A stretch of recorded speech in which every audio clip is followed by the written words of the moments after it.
Hey everyone, welcome to the Hunter Rodriguez channel. Today we're going to be reviewing the Togiharu Wasantoku knife.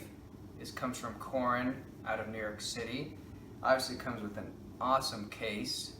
Now we're going to go ahead and open this and check out the knife. Korin is founded out of New York City, but the blades are handcrafted in Japan, which makes it really special. So this is the knife. Now, if you are familiar with chef knives, you might notice that it's a little different than most, and that's because it has a Western edge right here, and it has a Japanese handle. Now, when you hold this in your hands, the first thing you're going to notice is that it is extremely light. Now, that's very common with Japanese blades, is they're very thin, very light, and that's because it makes it extremely sharp, which you want in the kitchen. But if you're used to something a little heavier, it might take a little getting used to, but it is a very, very sharp blade, great blade. Now, they will do an initial sharpening for you, that's free of charge, and this knife comes in under $160, so it's actually not extremely expensive as far as knives go, and it is very, very versatile. We're going to do a quick run through of cutting, a little demonstration. I brought some vegetables here. We're going to prepare one of my world famous salsas to show you guys just how sharp this knife is and how you can use it in the kitchen. And honestly, I hope you guys enjoy it, and thank you for watching this.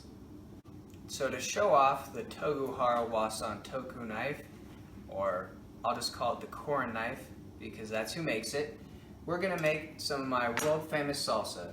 Now, I don't have exact measurements of what to put in there, but roughly I get larger tomatoes, I get red bell pepper, a green one, yellow.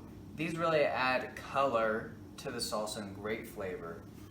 Then we're going to have a red onion, jalapeno, green onion, cilantro, limes, habaneros, and garlic.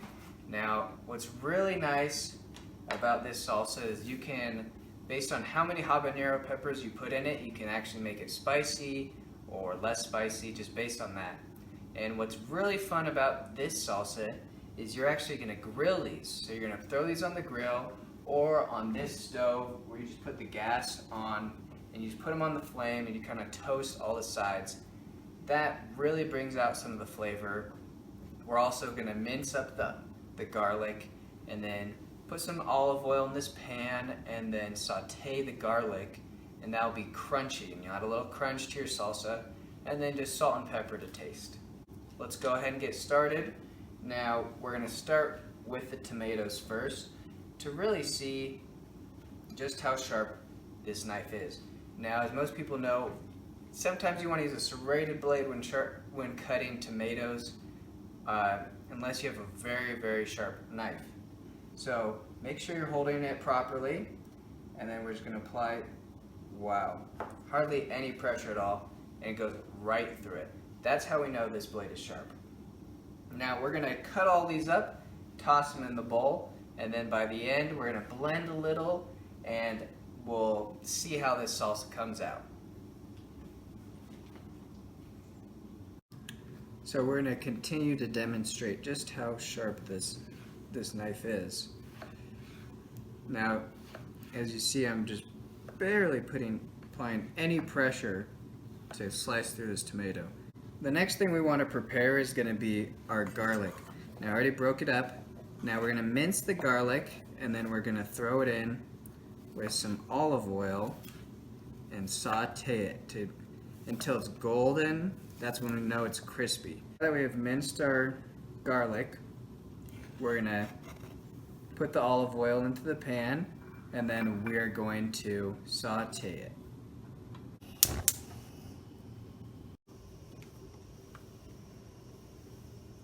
Now we're going to add the garlic into the hot olive oil, and we're going to saute it.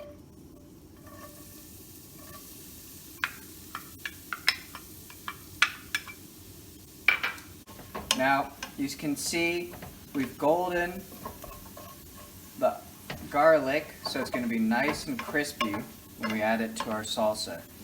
Okay, the next thing you're going to want to do is throw on the peppers onto the grill.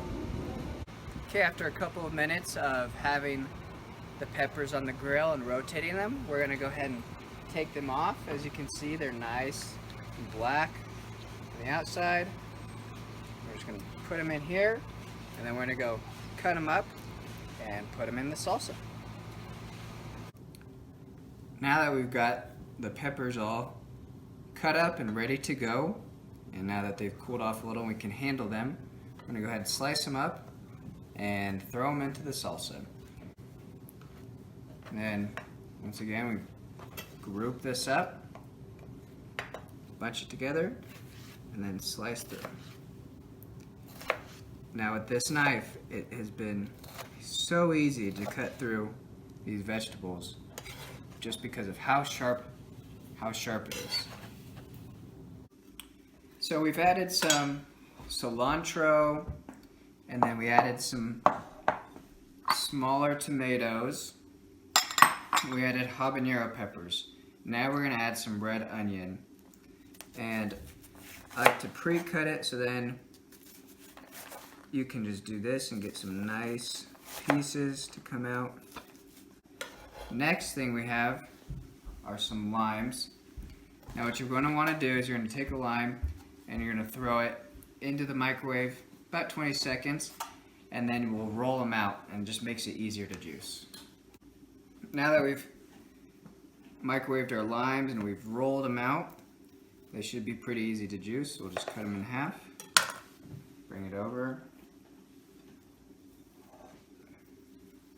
juice it, and then we'll do that with the rest. Now that we've added all the ingredients, we're going to mix it in a bowl, and you can really see all the colors of the salsa just come out. It's very pretty.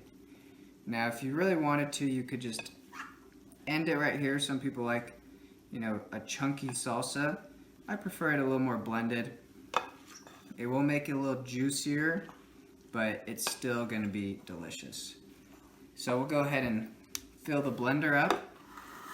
I like to take about 3/4 of the salsa and fill up the blender, and then blend it until I think it's smaller, and then we're going to mix them back together. Now that we've blended up part of it, we're going to go ahead and add it back to the rest of the salsa.